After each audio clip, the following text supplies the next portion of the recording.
quero falar sobre carnaval. Ah, mas está tão longe ou está tão perto, o que é que tem a ver carnaval? Mas não é o carnaval em si, mas algo que está intrinsecamente ligado ao carnaval. Quando se fala em carnaval, a gente lembra de um instrumento, não de música, mas de proclamação muito conhecido, que se chama estandarte.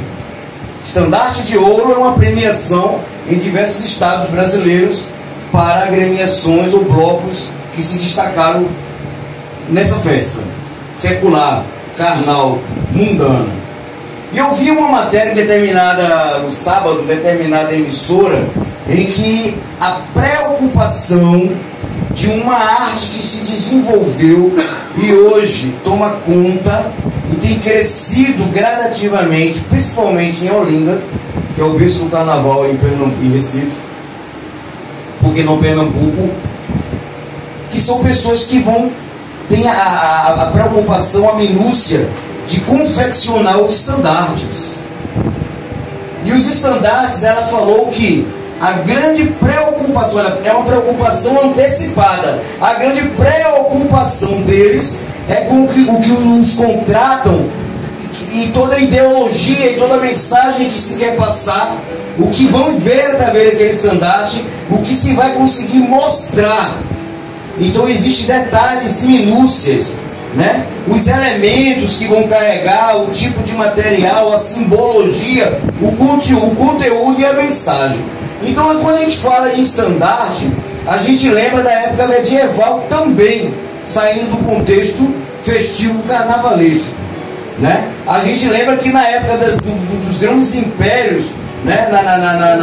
Nos países mais antigos da Europa, as guerras eram travadas e na frente, né? Até mesmo na época da pólvora, né? Quando os Estados Unidos tentavam se libertar do domínio da Inglaterra em suas terras americanas, aqueles iam lá com o estandarte andando e levavam um tiro, caía, o outro automaticamente pegava, e aquele estandarte tinha que estar no alto, porque era a representação daquele império, daquela nação, daquele povo.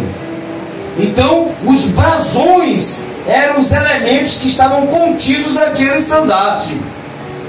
E os brasões, eles estavam ligados a feudos, a povos, a famílias poderosas e depois a cidades, províncias, colônias e nações. Porque não depois impérios. Então a diferença entre um estandarte e uma bandeira é que um serve para ser hasteado. Ambos têm a mesma finalidade: demonstrar a identidade do poder de determinada organização ou nação.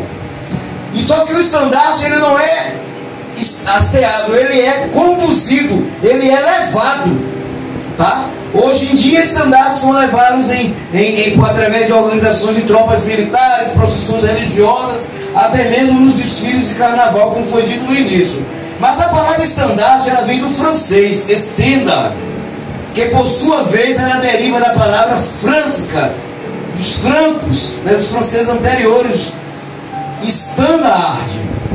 Estandarte, ela é composta pelos elementos stand, ficar, e hard, firme. Obviamente significado estável desse fixo ou inabalável, ficar firme. O estandarte é a representação da bandeira que pode realmente denotar todo o poder e princípios de um país através das suas tropas, né? Então, a história, aí eu vou entrar na palavra do Senhor, no livro de Êxodo, no capítulo 17, a partir do 8, porém, principalmente o 15. Vamos ler? Então veio Amaleque e pelejou contra Israel em Refidim. Pelo que disse Moisés a Josué: escolhe-nos homens e sai, peleja contra Amaleque. Amanhã eu estarei no cume do outeiro e a vara de Deus estará na minha mão. Fez Josué como Moisés lhe disse e pelejou contra Amaleque. Porém Moisés, Arão e Ur subiram ao cume do outeiro. Quando Moisés levantara as mãos, Israel prevalecia. ia. Porém, quando ele abaixava as mãos, Amaleque prevalecia. Quando as mãos de Moisés ficaram cansadas, tomaram uma pedra e a puseram debaixo dele, e ele se assentou nela. Arão e Hur sustentavam-lhe as mãos, um de um lado e o outro do outro. Assim ficaram as suas mãos firmes até que o sol se pôs. Aí aqui começa a brincadeira. Assim Josué venceu o exército amalequita ao fio da espada. Esse termo fio da espada não está aqui por acaso não. Ele significa que foi totalmente aniquilado, todos um a um, não sobrou para contar a história. A destruição foi total. Então diz o Senhor a Moisés, olha agora a preocupação do Deus de Israel. Disse o Senhor a Moisés, escreve isto para a memória de um livro e repete-o a Josué, porque riscarei totalmente a memória de Amaleque de debaixo dos céus. Edificou então Moisés um altar e lhe chamou, o Senhor é a minha bandeira, o Senhor é Jeová Nissim, ele é a minha bandeira. Disse ele, pois mãos foram levantadas em torno do Senhor, e o Senhor fará guerra contra Amaleque de geração em geração. Aí eu pulo para Davi. Estandarte foi explicado, bandeira e brasão, e a importância do seu conteúdo, onde uns tombaram e outros não se preocuparam nem com os que morreram. Levantava preocupação, era em que o estandarte, aquele nome, aquela ideologia, aquela família, aquela nação, aquela potência tivesse sempre erigido no alto, visível, para mostrar o poder, ainda que houvesse apenas um. Quem olhasse de longe via que eles estavam ainda firmes, fixos e em pé. E eu vi uma mensagem interessante essa semana, em que se explicou que, eu não sei se isso tem base ou fundamento bíblico, tá? Ou se é um contexto histórico, mas faz sentido, e mesmo que seja uma alegoria, ela é aplicativa na nossa vida. A história do maior inimigo do rei Davi não era ele mesmo, nem era o leão que ele matou, nem o urso e nem os 5 gigantes. Não era só Golias, e nem os 5 gigantes. O seu maior inimigo era um lobo. Ora, onde é que aparece lobo na palavra de Deus? Quando as tribos foram distribuídas, a tribo de Benjamim usou em seu estandarte, em sua bandeira, a figura de um animal como as outras 11 tribos. E a tribo de Benjamim, o qual Saul representava e era oriundo, tinha o lobo como a maior representação. Quem perseguiu Davi e atentou contra a sua vida durante 8 vezes escrito na Bíblia? Saul representava a tribo de Benjamim, consequentemente o lobo. Mas de quem era a tribo que que Davi pertencia? Judá. Qual era a figura do animal que a tribo de Judá ostentava no alto? Aonde que um lobo vence um leão?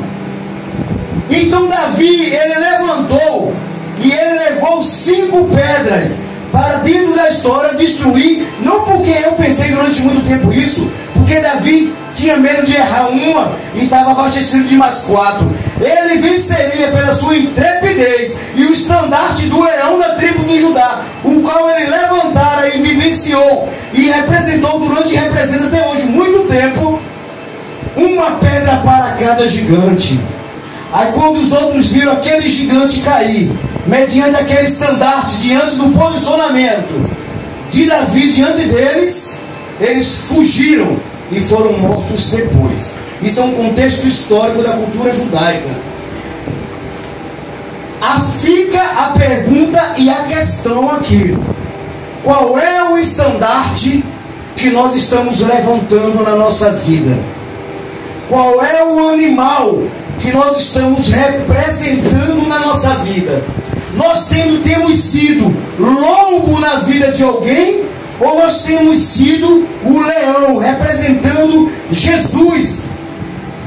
Há quem diga que quando nós nos convertemos, nós não carregamos mais o nosso nome, nós carregamos o nome de Cristo. Por isso que quando nós não éramos vulgarmente conhecidos como crente, agora é crente, começou a perseguição.